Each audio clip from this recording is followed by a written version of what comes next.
अस्सलाम वालेकुम। तो आज का हमारा टॉपिक है एक्सरसाइज 3.1 का क्वेश्चन नंबर 10। ठीक है। क्वेश्चन 10 क्या कह रहा है कि vertices of a parallelogram A B C D are given as follows. ठीक है। उन्होंने ए के वर्टिसेस वो बता दिए, एक्स वाई की वैल्यू ना 3 - 4 है, बी की वैल्यू बता दी, सी की वैल्यू बता दी, और उन्होंने कहा डी की वैल्यू क्या होगी, फाइंड डी करना है हमने। ठीक है। तो डी हमें नहीं पता, तो उसकी वैल्यूज की जगह मैंने क्या लिख दिया, एक्स एंड वाई। ठीक है। अब पैरेललोग्राम में हमारे पास इन वेक्टर्स में आपको एक चीज बता दूं, ये एक ए वेक्टर है।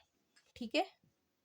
ये भी ए वेक्टर है, लेकिन आप देखें एक की डायरेक्शन इस तरफ है, दोनों वेक्टर्स लंबाई में बराबर हैं, दोनों वेक्टर्स की मतलब सिर्फ डायरेक्शन का फर्क है।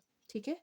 तो एक इस डायरेक्शन में, एक इस डायरेक्शन में, तो ये दूसरे का नेगेटिव होगा, मतलब एक को ए लिखेंगे, एक को नेगेटिव ऑफ ए लिखेंगे।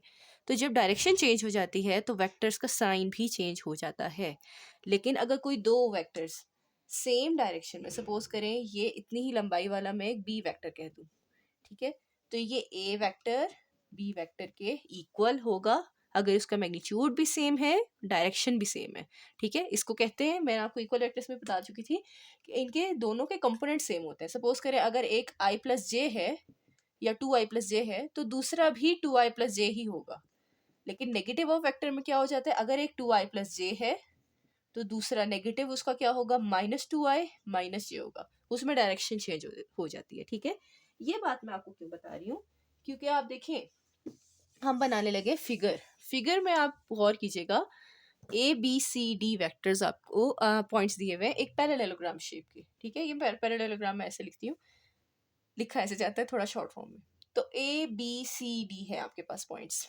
तो आपके पास देखिएगा, ए से बी एक वेक्टर जा रहा होगा, बी से सी एक वेक्टर जा रहा है। ठीक है। अगर मैं सी से डी लगा देती, यूं है ना, ठीक है, फिगर ऐसे है ना, A B C and D है, मैं इसको यूं कह देती वेक्टर, लेकिन और इसको ऊपर अपवर्ड डायरेक्शन का है। लेकिन अगर मैं सी से डी वेक्टर कहती ये वाला, तो ये वेक्टर इसके इक्वल ना होता। ठीक है। ये इसके बराबर नहीं होता, ये वाला और ये वाला पार्ट आपस में बराबर नहीं हो सकते थे, नेगेटिव का फर्क आ जाता, मतलब ये वेक्टर इसका नेगेटिव होता because of the change of direction. अगर आप चाहते हैं कि ये इक्वल हो जाए, तो ये, क्योंकि आपको पता है ना पैरेललोग्राम में ऑपोजिट साइड सेम होती है, ठीक है, बराबर होती है, तो ये साइड इसके बराबर होती है और ये साइड इसके बराबर होती है। तो बराबर रखने के लिए हमारे लिए ज़रूरी है कि अगर आप ए बी वैक्टर को उस डायरेक्शन में ले रहे हैं तो सी डी वैक्टर नहीं लेंगे आप, बल्कि डी सी वैक्टर लेंगे। क्लियर है आपको? ठीक है। तो आप ए बी वैक्टर इस डायरेक्शन में ले रहे हैं तो डी से सी तक जाएंगे, तो डी सी वैक्टर के बराबर है। इन दोनों बातों में फ़र्क होता है, सी डी और डी सी सेम बात नहीं होते। ठीक है। इसी तरह से बी सी वैक्टर अगर है तो यहाँ मैं डी ए वैक्टर लूंगी या ए डी वैक्टर लूंगी, ए डी वैक्टर लेंगे हम। ठीक है। अपवर्ड डायरेक्शन में तो ए से डी की जानिब जाएंगे, तो हमारे पास बी सी वैक्टर इसी तरह से ए डी वैक्टर के बराबर है। हाँ, लेकिन आप देखें तो ए डी वैक्टर और ए बी वैक्टर आपस में ये दोनों बराबर नहीं होते, तो हमने इनको बराबर रखना है या इनको बराबर रखना है। यही बात मैंने लिखी, किसी भी पैरेललोग्राम में या तो ए बी डी सी के बराबर होगा, फिगर के लिहाज से कहा। ठीक है। किसी भी पैरेललोग्राम में क्योंकि ऑपोजिट साइड्स इक्वल होती हैं, तो या तो ये इसके बराबर होगा जो मैंने अभी बनाया, और या तो ये इसके बराबर होगा।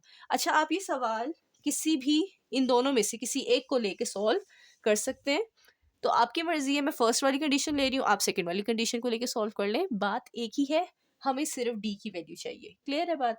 इसमें भी डी आ रहा है, इसमें भी डी आ रहा है, तो डी दोनों सूरतों में निकल आएगा।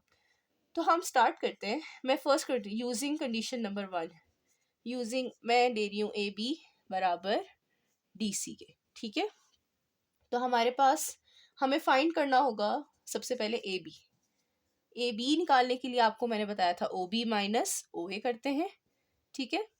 अब आपको पॉइंट्स दिए हुए थे, पॉइंट्स से हम इसी को इम्प्लाई करके मैं लिखने लगी हूँ यहीं पे, यहाँ से मतलब सोल्यूशन स्टार्ट कर दें आप ऊपर से। ठीक है। ए से आपका ओ ए पोजिशन वेक्टर बन जाएगा, जो कि क्या आएगा, वेक्टर की शक्ल में अगर हम लिखें तो 3i-4j। ठीक है। इसी तरह से बी से ओ बी वैक्टर बनेगा, पोजीशन वेक्टर मैंने आपको कई दफ़ा करा चुकी हूँ पिछले सवालों में। ये -i-1i है ना, तो -i-3j हो जाएगा। क्लियर है? इसी तरह से ये ओ सी वैक्टर -6i + 2j हो जाएगा। इसी तरह से डी वेक्टर आपके पास, ओ डी वेक्टर जो है वो आ जाएगा एक्स आई प्लस वाई जे, क्योंकि ये अननोन था तो मैंने इसको एक्स वाई लिया था इसके कोऑर्डिनेट्स को, और वो एक्स आई प्लस वाई जे लिखे जाएंगे। क्लियर है बात? ये लिखने से आपको आसानी हो जाएगी सोल्यूशन करते वक्त। अब ओ बी वेक्टर क्या है, आप डायरेक्ट भी कर सकते थे जैसे हमने क्वेश्चन नंबर 1 में किया था, आप इस तरह से भी कर सकते हैं, मर्जी आपकी। माइनस आई माइनस 3 जे ओ बी वेक्टर है, माइनस ओ ए वेक्टर हमारे पास क्या हो गया, कुछ बच्चों को डायरेक्ट आ जाता है लेकिन कुछ बच्चों को होता है कि हाँ एक एक स्टेप ना बताया जाए तो उनको समझने में मुश्किल होती है, तो मेरा काम है कि मैं आपको एक एक स्टेप बताऊं। बाकी अगर आप डायरेक्ट कर सकते हैं कुछ चीज़ों को तो आप बिल्कुल डेफिनेटली करें। माइनस आई माइनस 3 जे हो जाएगा, अच्छा माइनस अंदर साइन चेंज कर देगा, minus I minus 3 J and plus 4 जे। उसके बाद देखिए माइनस आई माइनस 3 जे क्या हो जाएगा, -4 आई, सॉरी ये आई था, ये आ जाएगा माइनस आई माइनस 3 आई माइनस 4 आई माइनस 3 प्लस 4 जे, प्लस का खाली जे बच जाएगा, 1 जे बच जाएगा ना। ठीक हो गया। इसके बाद आपने क्या निकालना है, डी सी वैक्टर। ठीक है, तो मैं कंडीशन जो यूज़ कर रही हूँ मैं सिर्फ इसको यूज़ कर रही हूँ, तो मैं ये दोनों कंडीशन मैंने आपको सिर्फ समझाने के लिए वो लिखी थी, तो आप दूसरी कंडीशन आपने नोट तो कर ली होगी आई होप, तो वो भी आप यूज़ कर सकते हैं। मैं एक को लिख रही हूँ ताकि कन्फ्यूजन ना पैदा हो बच्चों को देखते हुए ना। डीसी वेक्टर के लिए आपके पास क्या हो जाएगा, ओ डी ओ सी माइनस ओ सी में से ली जाएगा, ठीक है, O D O C minus O D. ठीक है, ओ सी क्या है भाई, -6i plus 2j, and O D vector क्या है, माइनस के साथ xi प्लस वाई जे। ठीक है, माइनस अंदर वाली वैल्यूज को नेगेटिव कर देगा और ये आ जाएगा -6i प्लस 2j। अच्छा ये मजीद सॉल्व नहीं हो सकता, ठीक है, आप कहेंगे यहीं से ही कह दो, बल्कि डीसी वेक्टर आपका ये आया था, ठीक है, आप कह दें एज, बल्कि यूजिंग कंडीशन नंबर 1, ठीक है, बार बार एक ही चीज़ को लिखने की जरूरत नहीं है। यूजिंग कंडीशन नंबर 1 इम्प्लाइज, हमारा ए बी की वैल्यू यहाँ पुट कर देंगे हम। ए बी की वैल्यू क्या आई थी, -4i प्लस जे, ये ए बी की वैल्यू डी सी की वैल्यू जो ये है इसके बराबर होगी ना कंडीशन 1 के अकॉर्डिंग। ए बी की वैल्यू डी सी की वैल्यू के बराबर है, तो ए बी की वैल्यू मैं यहाँ पे पुट करने लगी हूँ, लेफ्ट हैंड साइड में ए बी की वैल्यू पुट करने लगी हूँ ताकि हमारा स्टेप बच जाए सिर्फ, और डी सी की वैल्यू मैंने जो सोल्व करके निकाली वो ये थी। क्लियर है? उसके बाद आप देखिएगा एक्स आई और वाई जो दोनों नेगेटिव के हैं, तो हमें क्या करना होता है, अननोन्स को पॉजिटिव में रखना होता है।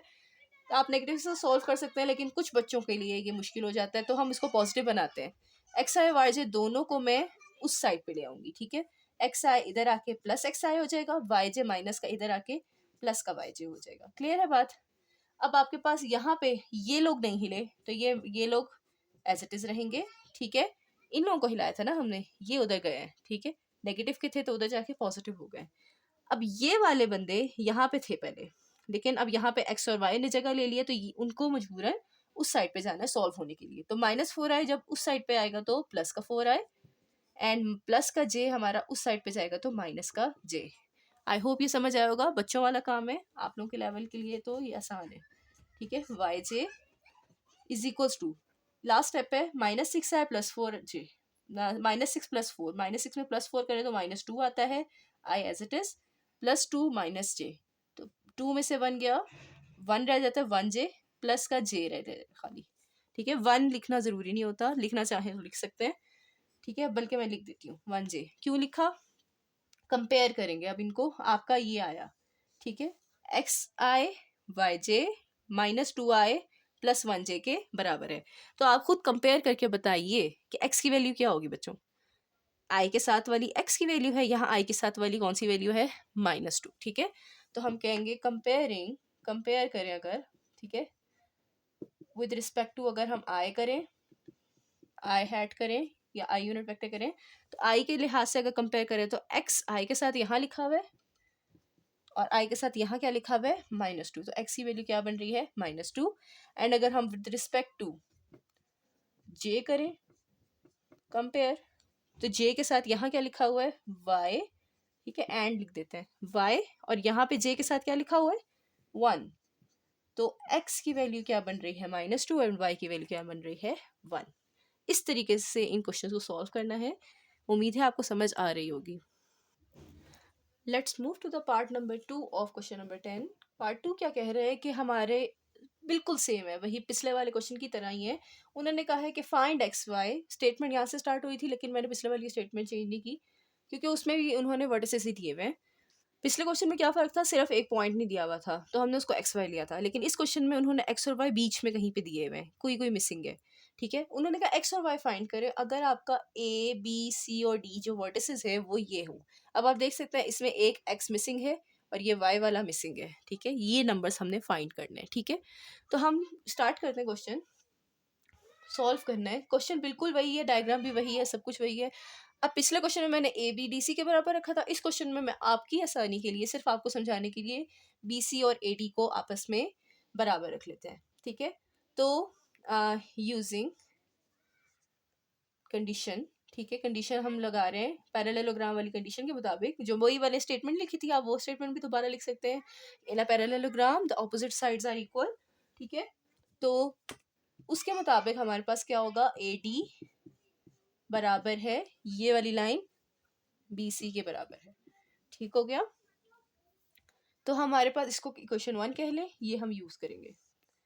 सेम बात है, मैं सिर्फ वही बताने के लिए आपको मकसद है कि आप कोई भी यूज़ करें, ए बी डी सी के बराबर रखें या ए डी बी सी के बराबर रखें, नतीजा वही निकलेगा। एक्स और वाई की वैल्यू दोनों तरीक़ों से आराम से फाइंड की जा सकती है। चलें let's move forward. A D हमारे पास क्या है, बल्कि ये वाला ज़्यादा आपके लिए शॉर्ट पड़ जाएगा, एक अंदाजे से बता रही हूँ। ए डी आपने निकालना है, ए डी। ठीक है, अब मैं क्वेश्चन नंबर 1 के तरीके की तरह करती हूँ, बजाय इसके कि इसके पोजीशन वेक्टर्स बनाऊं। ठीक है, बनाना चाहें वेल एंड गुड, बहुत अच्छा है कि अगर आप बना लें, लेकिन पिछले क्वेश्चन में क्योंकि मैं समझा चुकी हूँ तो आप पिछले क्वेश्चन को कॉपी करके दोबारा से O A i plus 2j, O B 4i plus y j, O C x i plus 6j and O D 3i plus 5j करके लिख सकते हैं। पर कुछ बच्चों को जिनको डायरेक्ट पसंद है उनके लिए दोबारा रिवाइज करा दूं कि ए डी है आपके पास, तो वो क्या होता है डी माइनस ए, लेकिन लिखते क्या है ओ डी माइनस ओ ए लिखते हैं। ठीक है, लिखते इस तरह ही है पोजीशन वेक्टर्स की शक्ल में। अब डायरेक्ट करना चाह रहे हैं अगर आप, तो उसको आप लिख सकते हैं 3 डी में से ए माइनस हो रहा है ना, डी पहले ए डी निकाल रहे हैं तो डी में से ए माइनस हो रहा है, तो 3 में से -1। ठीक है, क्वेश्चन नंबर 1 जैसे करवाया था आपको, एंड 5 में से 2 माइनस, एक्स वाले में से एक्स वाला माइनस, वाई वाले में से वाई वाला माइनस। ठीक है, तो ये आ जाएगा 2,3, जिसको आप लिख सकते हैं कोऑर्डिनेट फॉर्म में 2i प्लस 3j। इस तरह बच्चों को पसंद है, आप इस तरह भी कर सकते हैं, कोई मसाइका नहीं है इसमें।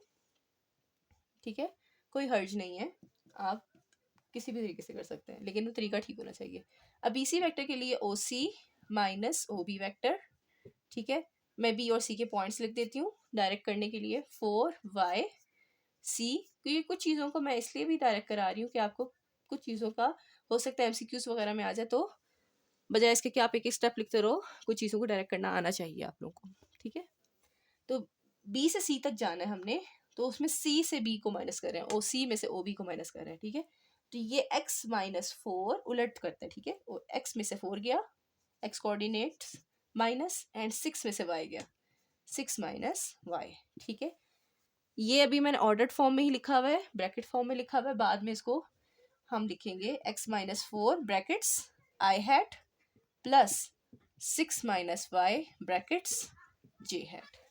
ठीक है, तो ये हमारे पास, क्योंकि ये वैल्यू x माइनस 4 थी, सॉल्व नहीं हो सकती थी, आई लगाने के लिए मैंने इसको ब्रैकेट में रखा और इसके साथ j लगाने के लिए मैंने इसको भी ब्रैकेट में रखा। ठीक है, तो इस तरह से मैंने इन दोनों वेक्टर्स की वैल्यूज निकाल ली। रफ काम को हम ज़रा रेस कर दें। अब हमने कंडीशन यूजिंग कंडीशन नंबर 1, हमारे पास क्या है, ए डी आपके पास बराबर है बी सी के, तो हमारे पास ए डी की वैल्यू क्या आई है 2i प्लस 3j बराबर है x माइनस 4i प्लस ये है ना बी सी की वैल्यू 6 माइनस वाई जे। ठीक हो गया, अब आप दोबारा से क्या करेंगे, कंपेयर करेंगे with respect to i and with respect to j, अलग अलग कंपेयर करेंगे। ठीक है, i के लिहाज से कंपेयर करेंगे तो यहाँ पे क्या लिखा हुआ है, i के साथ x माइनस 4 और वहाँ पे i के साथ क्या लिखा हुआ है 2। ठीक है, तो x क्या आ जाएगा, 4 उधर चला जाएगा तो माइनस का 4 उधर जाके प्लस का 4 हो जाएगा। ठीक है, तो x क्या आ जाएगा आपका, डायरेक्ट लिखने लगी हूँ, 2 + 4 6, ठीक है। ओके जी, इसी तरह से 6 माइनस वाई जे था, तो 6 माइनस वाई इस साइड पे लिखा हुआ है जे के साथ, और वहां पे जे के साथ क्या लिखा हुआ है 3, तो यहाँ 3, ठीक है। तो ये आ जाएगा y आपका नेगेटिव है तो y अब इस साइड पे आएगा, y इस साइड पे आएगा और 3 उस साइड पे जाएगा, क्योंकि मुझे अननोन निकालना है तो बाकी टर्म्स को दूसरी साइड पे लेके जाना होता है। तो 6 अपनी जगह पे रहा, 6 एज इट इज, y इधर आया पॉजिटिव हो गया और ये 3 उधर गया तो नेगेटिव हो गया। आप चाहे तो स्टेप 1-2 बढ़ा भी सकते हैं, आपकी मर्जी है, ठीक है। तो ये हमारे पास आ जाएगा, दिस इम्प्लाइज हमारे पास y क्या आ रहा है, 6 में से 3 गया 3, ठीक है। तो हमारा x की वैल्यू क्या आ गई 6, y की वैल्यू क्या आ गई 3। आई होप ये समझ आया होगा आपको। अगर कोई भी सवाल हो तो पूछ सकते हैं। अभी के लिए अल्लाह हाफिज़।